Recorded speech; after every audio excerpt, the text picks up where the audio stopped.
सदेह और विदेह मुक्ति की समानता। वशिष्ठ जी कहते हैं, स्वामी श्री राम समुद्र की जल राशि शांत हो या उत्ताल तरंगों से युक्त, दोनों दशाओं में उसकी जल रूपता समान ही है। उसमें किसी प्रकार का अंतर नहीं है। उसी तरह देह के रहते हुए और उसके ना रहने पर भी मुक्त महात्मा मुनि की स्थिति एक सी ही होती है। उसमें कोई भेद नहीं होता है। सदेह मुक्ति हो या विदेह मुक्ति, उसका विषयों से कोई संबंध नहीं है। जिसने सत्य मानकर भोगों का आस्वादन ही नहीं किया, उस पुरुष में भोगों की अनुभूति कहां से होगी। जीवन मुक्त और विदेह मुक्त दोनों ही प्रकार के महात्मा बोध स्वरूप हैं। उनमें क्या भेद है? इन दोनों में भेद कराने वाला है अज्ञान।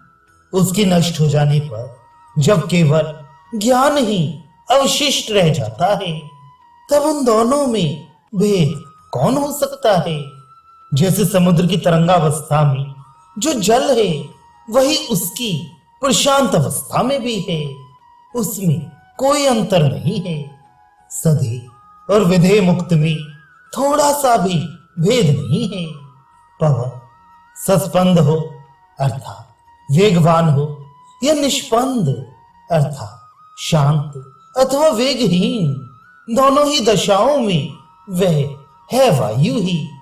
अतः अब मैं जिसका प्रकरण चल रहा है, उस उत्तम ज्ञान का ही उपदेश कर रहा हूं। तुम इसका निरूपण सुनो।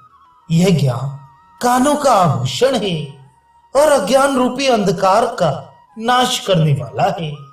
रघुनंदन, इस संसार में सदा अच्छी तरह पुरुषार्थ करने से सबको सब कुछ मिल जाता है। जहां कहीं किसी को असफल देखा जाता है, वहां उसके सम्यक प्रयत्न का अभाव ही कारण है। साधन के परिपक्व होने पर हृदय में जैसे चंद्रमा से शीतलता युक्त आह्लाद प्राप्त होता है, उसी प्रकार सच्चिदानंद घन परब्रह्म परमात्मा की प्राप्ति रूप अतिशय शीतल आनंद का उदय होता है। यह आत्यंतिक आनंद पुरुष के प्रयत्न से ही प्राप्त हो सकता है, अन्य हेतु प्रारब्ध आदि से नहीं। इसलिए पुरुष को प्रयत्न पर ही निर्भर रहना चाहिए। शास्त्रज्ञ सत्पुरुषों के बताए हुए मार्ग से चलकर अपने कल्याण के लिए जो मानसिक, वाचिक और कायिक चेष्टा की जाती है, वही पुरुषार्थ है और वही सफल चेष्टा है। उससे भिन्न जो शास्त्र विपरीत मनमाना आचरण है, वह पागलों की सी चेष्टा है। जो मनुष्य जिस पदार्थ को पाना चाहता है, उसकी प्राप्ति के लिए यदि वह क्रमशः यत्न करता है और बीच में ही उससे मुंह नहीं मोड़ लेता, तो अवश्य उसे प्राप्त कर लेता है। कोई एक विशेष प्राणी ही पुरुषोचित प्रयत्न के द्वारा तीनों लोकों के ऐश्वर्य से युक्त होने के कारण परम सुंदर प्रतीत होने वाली इंद्र पदवी को प्राप्त हो गया है। निरंतर यत्न में लगे रहकर सुदृढ़ अभ्यास में तत्पर हुए बुद्धिमान और साहसी पुरुष मेरु पर्वत को भी निगल जाने की शक्ति प्राप्त कर लेते हैं। श्रुति स्मृति आदि शास्त्र से नियंत्रित पुरुषार्थ के संपादन में तत्पर जो पुरुष का पौरुष अर्थात उद्योग है, वही मनोवांछित फल की सिद्धि का कारण होता है।